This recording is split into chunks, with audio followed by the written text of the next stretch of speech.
সম্মানিত ভিউয়ারগণ, আমরা এখন উপস্থিত হয়েছি পাবনা জেলার সাঁথিয়া উপজেলাধীন খেতুপাড়া ইউনিয়নের খালইভরা গ্রামে। এখন দেখছি এই খালইভরা গ্রাম যেন হাঁসে ভরা গ্রাম। তো ভাই, আপনার নাম কি? আমার নাম মোহাম্মদ মমিন উদ্দিন। মোহাম্মদ মমিন উদ্দিন, আচ্ছা জি। তো আপনি কত বছর ধরে বা কত বছর পূর্বে এই খামার ব্যবস্থাপনা শুরু করেন? আমি অনেক দিন ধরে খামার ব্যবস্থাপনার সঙ্গে আমি জড়িত। তো আনুমানিক 2005 সালের থেকে বর্তমান পর্যন্ত 2005 সাল থেকে বর্তমান পর্যন্ত আমি এই হাঁসের খামার, লেয়ার মুরগির খামার, ব্রয়লারের খামার, খাদ্যের দোকান এর সঙ্গে সম্পৃক্ত আছি। এই দীর্ঘমেয়াদী? হ্যাঁ, আমার ছোটো ভাই জামাল, ওর সাথে আমরা দুই ভাই লাগিয়ে এগুলেন করি আর কি। আচ্ছা, আমি মনে করছি যে এমনও কিছু খামারি আছে যারা ডিম থেকে বাচ্চা উৎপাদন করে তুষ পদ্ধতিতে বা ইনকিউবেটর পদ্ধতিতে। হ্যাঁ, ইনকিউবেটর পদ্ধতি। কিন্তু এই বাচ্চা কি আপনি নিজে উঠাইছেন নাকি ক্রয় করে আনা? সুন্দর একটা কথা বলছেন ভাই। এই বাচ্চাগুলো আমার কিনে আনা, অন্য খামারের নিকট থেকে, হ্যাসারি থেকে আমার কিনে আনা। আচ্ছা।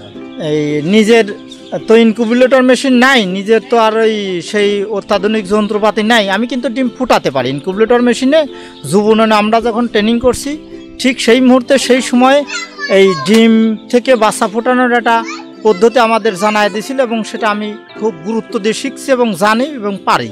কিন্তু পারলেই তো হবে না, আমার মেশিন, ইনকিউবেটর মেশিন দরকার, সেই ধরনের তাপ কন্ট্রোলের জন্য একটা বিল্ডিং দরকার, এটা সে অনেক কিছু লক্ষ্য চক্কর দরকার, সেগুলো তো আর নাই। এই জন্যই বাচ্চাটা কিনে আনা। আচ্ছা, আমি আরও কিছু জানতে চাই। সেটা হলো যে এমন কিছু খামারি আছে যারা আপনার বাচ্চা ক্রয় করে কয়েক মাস লালন পালন করার পর বিক্রয় করে মুনাফা অর্জন করেন। আপনার লক্ষ্যটা কি সেটাই নাকি অন্য কিছু? সুন্দর একটা কথা বলছেন। যেটার ব্যবসা দুই দিকে নির্ভর করে, যেদিক ব্যবসা ইমপ্রুভ করবে, আগে যাবে, ঠিক সেই দিকে আমরা আগাবো। যদি দেখি যে ডিমের দিক বাচ্চাটা বিক্রি করতে পারতেছি না, তাহলে ডিমের দিকে যাব। আর যদি মানুষ নেয়, আর নিবে তো অবশ্যই। 80 বছর প্রতি বছর আমরা বিক্রি করে থাকি। দেখা যায় যে 2 মাস 3 মাস লালন পালন করলাম, আর মানুষ আর ইয়েতে আরও হয়, বেশি মানে উত্তেজকি হয় এবং নেয়। যেই জন্যই যে এটা খামারের বাচ্চা নিলে ভ্যাকসিন করা থাকে, একটু ওষুধ খাওয়ানো থাকে, সঠিক তাপমাত্রায় ব্রিডিং করা থাকে, এগুলো করলে ওই সব খামারিতে বাচ্চা নিলে ওই বাচ্চাগুলো ডিম দেয় 95 থেকে 98%। এই জন্যই সাধারণ মানুষ আগ্রহী ওঠে এবং বাচ্চাগুলো নিয়ে যায়। আর যদি এরকম না নেয়, তাহলে আমরা সরাসরি ডিমের দিক চলে যাব। কারণ আমরা তো অ্যাকুরেটভাবে সঠিক তাপমাত্রায় সঠিক খাবার খাওয়ায়, সঠিক ভ্যাকসিন দিয়ে, নিয়ম অনুযায়ী, আধুনিক বৈজ্ঞানিক পদ্ধতি অনুযায়ী লালন পালন করতেছি। সে জায়গায় তো নিশ্চিত আমরা ডিম কাঙ্ক্ষিত রেজাল্ট পাবই। এই জন্য ডিমের দিক গেলে চলে যাব আমরা। তার মানে আপনি ডিম উৎপাদন করতে চাচ্ছেন? হ্যাঁ। আচ্ছা, ডিম উৎপাদনকারী এই বাচ্চাগুলো কোন জাতের? ও, আরও একটা সুন্দর কথা বলছেন, এটা খুব গুরুত্বপূর্ণ কথা বলছেন। এই জাতটার নাম হলো খাকি ক্যাম্বল।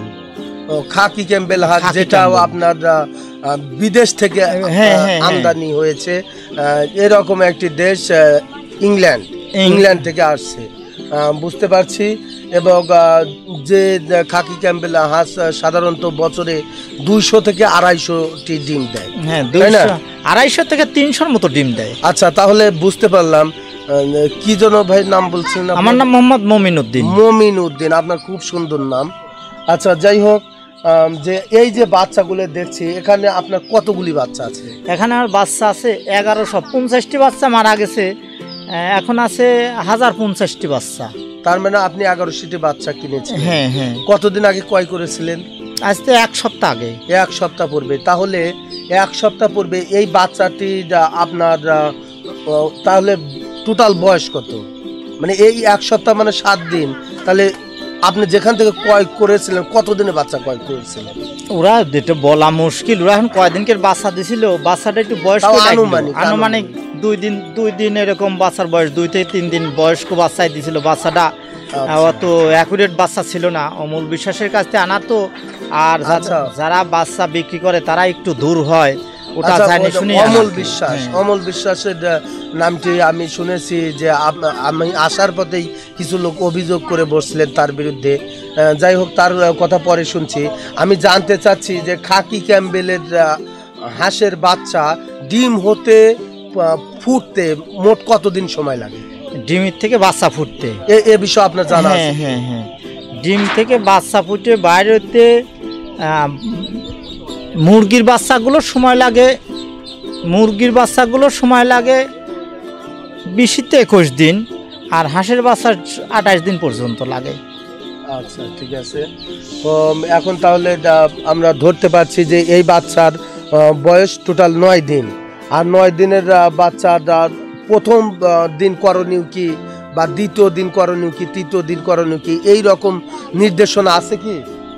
সুন্দর একটা কথা বলছেন। আমি এটা বুডিংয়ের ব্যাপারটা আপনি জিজ্ঞাসা করছেন। এটাকে বলা হয় বুডিং পিরিয়ড। প্রথম দিন যখন বাচ্চা ছাড়বো ঠিক সেই দিন সেই মুহূর্তে বুডিং জায়গাটা 95 ডিগ্রি তাপমাত্রায় জায়গাটা রেডি করতে হবে। তারপরে খাদ্যের পাত্র, পানির পাত্র ঠিক মতো দিয়ে উপরে এইরকম 2টি বুডার, 1000 বাচ্চার জন্য 2টি বুডার, 500 বাচ্চার জন্য 1টি বুডার দিতে হবে, 4টি বল দিতে হবে, 200 ওয়াট প্রতিটি বল। এই অনুযায়ী 95 ডিগ্রি তাপমাত্রায় বাচ্চাটা রাখতে হবে। আর খাদ্য দিতে হবে সেলোগা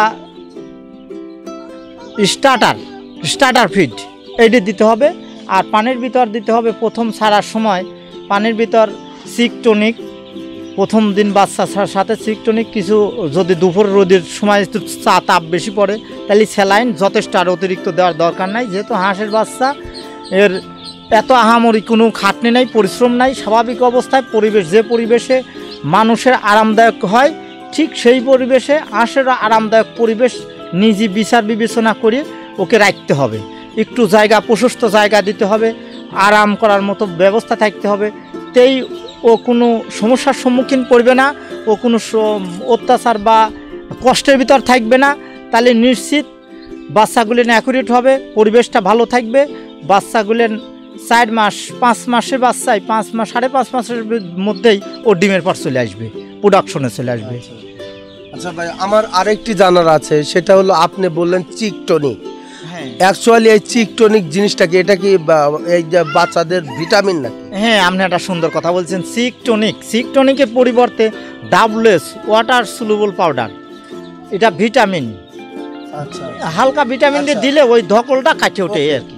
এখন আপনারা যখন এই 1100 বাচ্চা আপনার এই ঘরের মাঝে আনলেন, তখন থেকে আপনি এই যে বাঁশের মাঝে পানির সুব্যবস্থা করেছেন যাতে বাচ্চারা নিরাপদে আরামে পানি খাইতে পারে, সেটা দেখছি।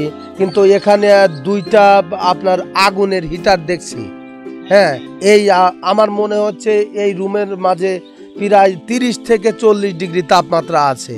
অ্যাকচুয়ালি কত ডিগ্রি তাপমাত্রার মাঝে এই বাচ্চাগুলিকে রাখতে হয় সে সম্পর্কে আমাদের মিডিয়াকে বলবেন কি? হ্যাঁ, ইনশাল্লাহ বলবো। এটা হলো সেন্টিগ্রেড তাপমাত্রা 30-32 ডিগ্রি তাপমাত্রা, সেটা হলো ফারেনহাইট তাপমাত্রায় 95 ডিগ্রি ফারেনহাইট তাপমাত্রা। আর আমরা এদের মাঝে আমরা ব্যবহার করছি এই তাপমাত্রা কন্ট্রোলের জন্যই। এটা হচ্ছে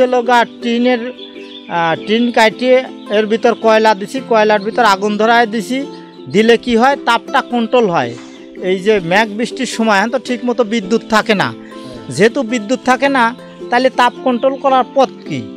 এটা হলো কয়লার ভিতর আগুন দিয়ে যদি টিনের মধ্যে এই অবস্থায় রাখা যায় তাহলে ওই যে ফুটাগুলো দেখতেছে না, ওখান থেকে তাপটা বাইরে আসে। রুমের ভিতর যে ঠান্ডা আবহাওয়া, এই ঠান্ডা আবহাওয়াটা থাকে না, তখন ওই বাচ্চাগুলো স্বাভাবিক চলাচল যাতে করতে পারে সেই পরিবেশটা ফেরত চলে আসে, ওরা আরাম বোধ করে। এই আর হচ্ছিল তাপটা কন্ট্রোল হয়, এতে বাচ্চার কোনো সমস্যা হয় না। আর যদি এগুলো না দেওয়া যায়, বৃষ্টির সময় যেহেতু বিদ্যুৎ থাকে না, সেহেতু বাচ্চাগুলো ঝরা ধরে যায় এবং বাচ্চাগুলো ক্ষতি হওয়ার সম্ভাবনা থাকে। এই জন্যে ওই কখন বিদ্যুৎ চলে যাবে, কখন আসবি, অধিক চিন্তা ভাবনা না করিয়ে ওই টিন দুটো ওইভাবে কয়লা দিয়ে আমরা আগুন দিয়ে হিট করে রাখার চেষ্টা করছি, এই আর কি। আচ্ছা ভাই, আমাদের প্রত্যন্ত গ্রাম অঞ্চলে অসংখ্য বেকার যুবকেরা রয়েছে তারা হয়তো বা আপনার এই ভিডিও কন্টেন্ট দেখে উৎসাহী হলো নতুনভাবে খামার করবে, কিন্তু তাদের একটা জানার বিষয় থাকতে পারে যে আপনি যে এই যে হিটারের 2টি হিটার বসাইছেন, এই হিটারের ভিতর আপনি প্রাকৃতিক কয়লা ব্যবহার করেন নাকি এমনি কৃত্রিম কয়লা ব্যবহার করেন, কাঠের কয়লা? সুন্দর একটা কথা বলছেন। এই কয়লা ব্যবহার করার ভিতরে একটা নিয়ম নীতি আছে, সেটা হলো ওই প্রাকৃতিক কয়লা, যেটা ওই কৃত্রিম কয়লা না, খনির কয়লা আর কি। খনির কয়লাটা যদি ব্যবহার করা যায় তা প্রচুর ধোঁয়া হবে, আর বাচ্চার উপকারের পরিবর্তে অনুপকার হবে। আর অনুপকার যদি হয়, বাচ্চা কিন্তু আমি লালন পালন করতে পারবো না। এই জন্যই এটা হচ্ছে লোকা কাঠ পুরায় যে কয়লা হয়, এগুলো সাধারণত ওই এই কি বলে সেনাচুরির মিল বা ওই বিস্কুটের মিল, নিমকির মিল, এইসব মিল থেকে সংগ্রহ করতে হয়। আমরা ওই সব জায়গা থেকে আনছি ওইভাবেই ব্যবহার করতেছি। ওই প্রাকৃতিক কয়লা যেটা খনি থেকে হয়, আচ্ছা, ওই কয়লাটা ব্যবহার করা যাবে না। বুঝতে পারলাম। সম্মানিত ভিউয়ারগণ, তাহলে আমরা বুঝতে পারলাম যে আমাদের যে কৃত্রিম কয়লা, কাঠ পুড়িয়ে যে কয়লা সংগ্রহ করা হয়, এই কয়লা সংগ্রহ করে এখানে আপনার হিটারে ব্যবহার করে 30 থেকে 32 ডিগ্রি তাপমাত্রার মাঝে এই বাচ্চাগুলিকে রাখা হয়। কিন্তু এই বাচ্চাগুলিকে এই তাপমাত্রার মাঝে মোট কতদিন রাখা হবে? সুন্দর কথা বলছেন। এই 95 ডিগ্রি তাপমাত্রায় রাখতে হবে 1 সপ্তাহ, পরের সপ্তাহে 90 ডিগ্রি ফারেনহাইট তাপমাত্রায়, তারপরের সপ্তাহে 5 ডিগ্রি করে কমাতে হবে প্রতি সপ্তাহে। তখন যা হচ্ছে 85, পরে 80, এইভাবে ওই 3 সপ্তাহ 2-3 সপ্তাহ বোর্ডিং করলে আর এরকম কারাগারে রাখতে হয় না। তখন স্বাভাবিক অবস্থায় মাঠে সাইডে দিয়েও যদি রাখি পালি, তখন সমস্যা হয় না আর কি। আচ্ছা, এই বাচ্চাগুলিকে আর কতদিন লালন পালন করতে হবে টোটাল? বাচ্চাগুলো লালন পালন করতে হবে এই বোর্ডিং পিরিয়ডে ধরেন 2 সপ্তাহ, 1.5-2 সপ্তাহ, 3 সপ্তাহ লাগতে পারে। তারপরে ছাড়িয়ে দিয়ে, অর্থাৎ হচ্ছিল মাঠে রাখবো 3-4 মাস, ডিম পালনের জন্য 4 মাস পরে যখন ডিমের পর চলে আসবে, তখন হয়তো আমরা একটা এক্সট্রা খাবার দেব, সেই ধান দেব কিংবা গম দেব কিংবা ফিড দেব।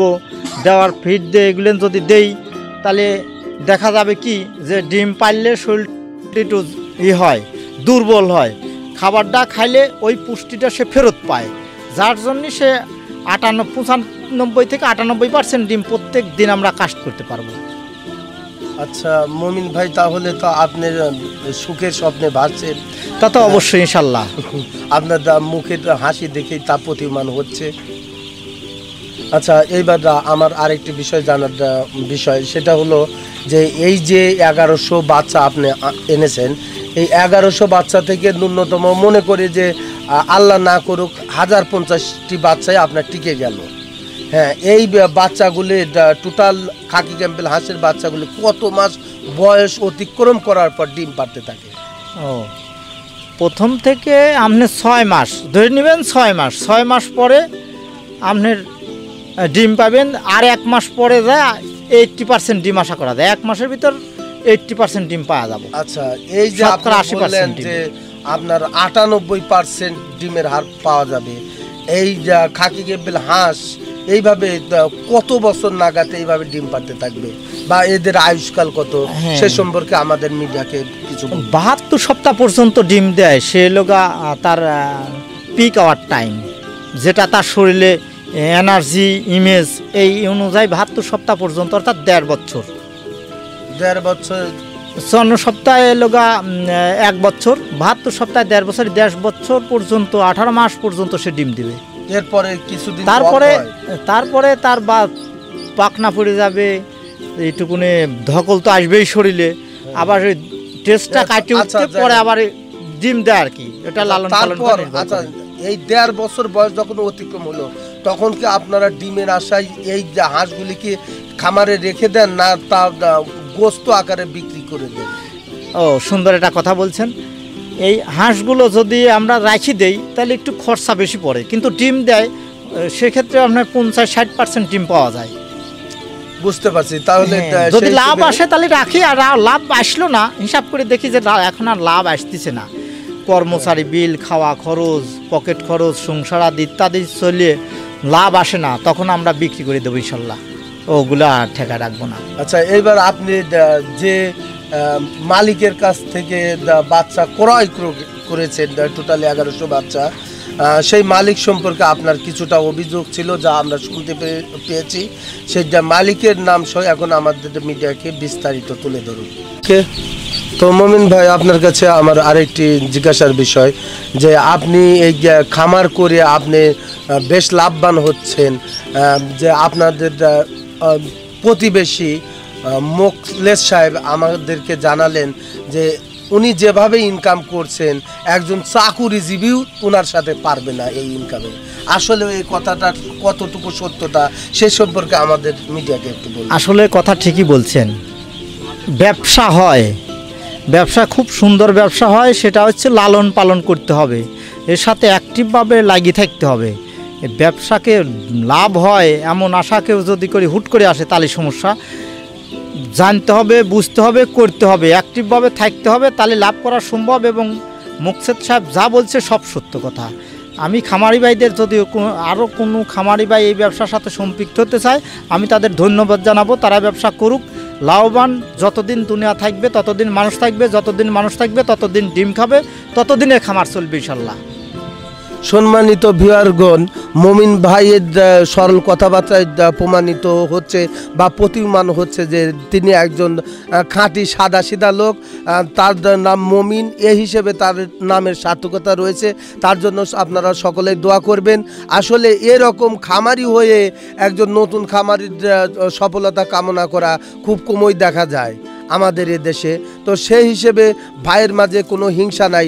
তিনি সুস্থ সবল মনে, সুস্থ দেহে আমাদেরকে জানালেন যে কোনো নতুন খামারি যদি এই হাঁস খামারের উদ্যোগ নেয়, আমি তাকে যাবতীয় পরামর্শ দিয়ে বা কোন সময় কোন পিরিয়ডে কোন ওষুধ লাগবে তার পরামর্শ দিয়ে সাহায্য করব। এবং তিনি আমাদের মিডিয়াকে সে মোবাইল নম্বর দিয়ে দিচ্ছেন। আপনারা যদি নতুন খামার করতে আগ্রহী হন, তবে আমাদের ঠিকানায় বা আমাদের মিডিয়ার যে ভিডিও আপলোড দেওয়া হবে এই ভিডিওতে আপনারা কমেন্ট করে জানাবেন, আমরা আপনাকে সেই মোবাইল নম্বরটি জানিয়ে দিব। আপনি তাৎক্ষণিকভাবে মমিন ভাইয়ের সাথে যোগাযোগ করে আপনি বিস্তারিত জানতে পারবেন। ধন্যবাদ। কৃষির আলো মিডিয়ার পক্ষ থেকে আপনাদেরকে পুনরায় ধন্যবাদ জ্ঞাপন করছি। এমনকি ধন্যবাদ জ্ঞাপন করছি মমিন সাহেবের উপর, যিনি আমাদের মিডিয়াকে এত বড় গুরুত্বপূর্ণ তথ্য দিয়ে সাহায্য করলেন। ধন্যবাদ। হ্যালো ভিউয়ারগণ, আমাদের ভিডিওটি কেমন লাগলো? যদি ভালো লেগে থাকে অবশ্যই লাইক, শেয়ার ও কমেন্ট করবেন। সেই সাথে সাবস্ক্রাইব করতে ভুলবেন না। আর হ্যাঁ, বেল বাটনটি অন করে রাখুন যেন পরবর্তী ভিডিওটি আপলোড করা মাত্রই আপনার হাতের নাগালে পৌঁছায়। সে পর্যন্ত সুস্থ থাকুন, ভালো থাকুন। ধন্যবাদ।